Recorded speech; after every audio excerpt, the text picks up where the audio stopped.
Почитувани, ве поздравувам сите кои што во моментов сте на програмата на Канал 5 и следите Здраво Македонија.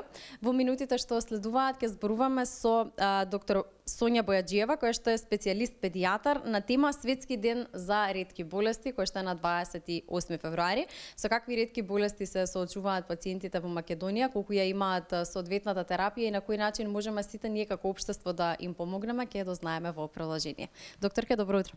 Добро утро.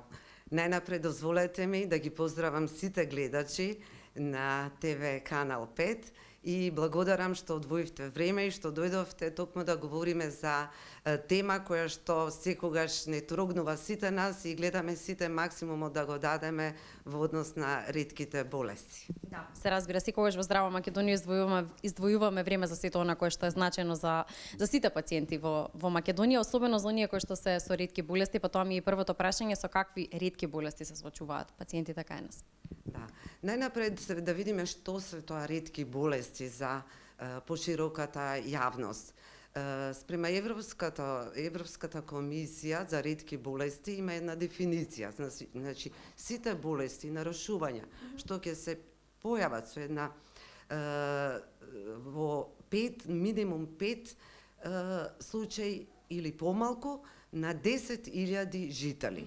Значи, една ниска инциденца, ниска преваленца.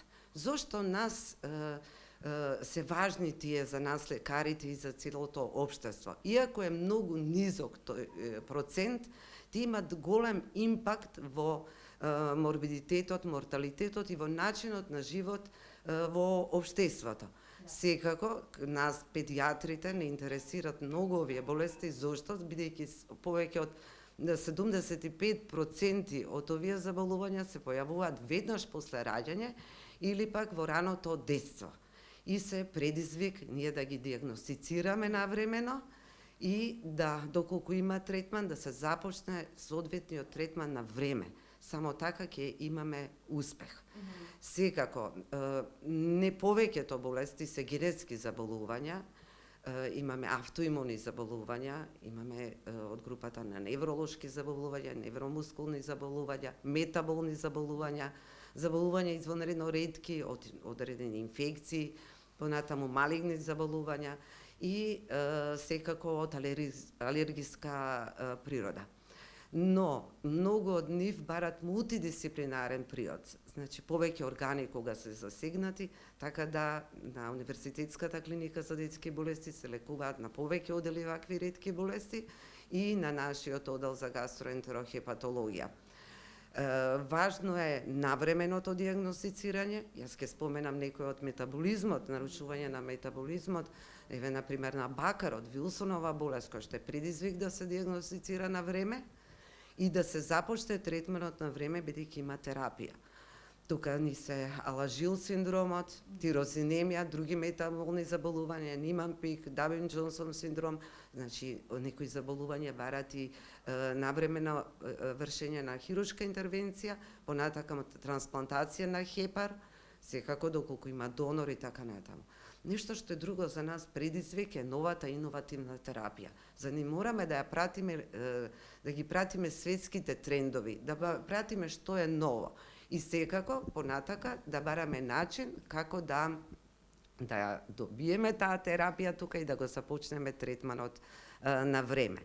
Многу значи тоа за нас, а особено доколку сега се трудиме, не може за сите болести да имаме скринирање, веднаш детето кога ќе се роди да се скринира или веќе интраутерино да се диагностицираат некои заболувања.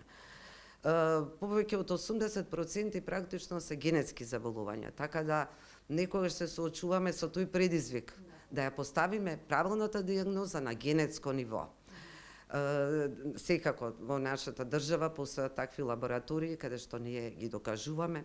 Извонредно ултраретките состојби мораме да ги диагностицираме во странство, значи биолошки материјал се праќа и така натаму и ја потврдуваме диагнозата на тој начин. Имаме ултраретка состојба каде што нема ганглии цревото, кој што бара интензивен мултидисциплинарен пристап, заедно со колегите практично го водиме. Прима парентерална исхрана, тоа е алтернативен внес на храниви материи преку вена и преку централен венски катетар, неможност да се храни како сите деца, и тоа дете еве и генетски е докажано и чекаме еве и соодветна терапија. Да, кога веќе споменавте терапијата, морам да ве прашам, бидејќи многу состојби споменавте сега, но лицата со ретки болести дали ја добиваат соодветната терапија?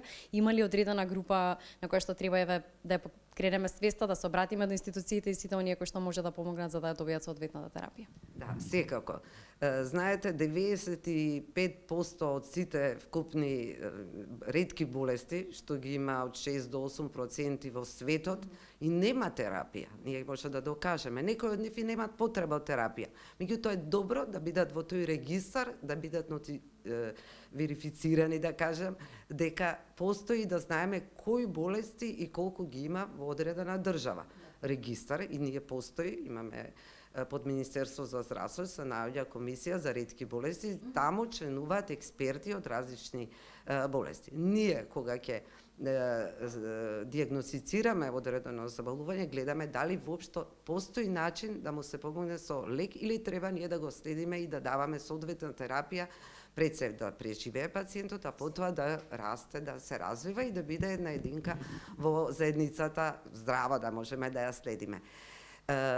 И знаете, навистина има одлична соработка, значи со нашиот менаџмент на клиниката за детски болести, со таа комисија и со претседателот на комисијата, секако и се бара начин што побрзо, и тоа функционира. Така да за сега навистина еве терапија која што е исклучена во светот 2024 година ние веќе ја имаме и се лекуваат тие деца. Се што е иновативно, ние го прифаќаме, секако да биде поминато, има агенција, медицинска агенција европска, која што треба да потврди дека таа терапија може да се дава кај тоа заболување и тогаш можеме да ја бараме и да ја добиеме таа терапија.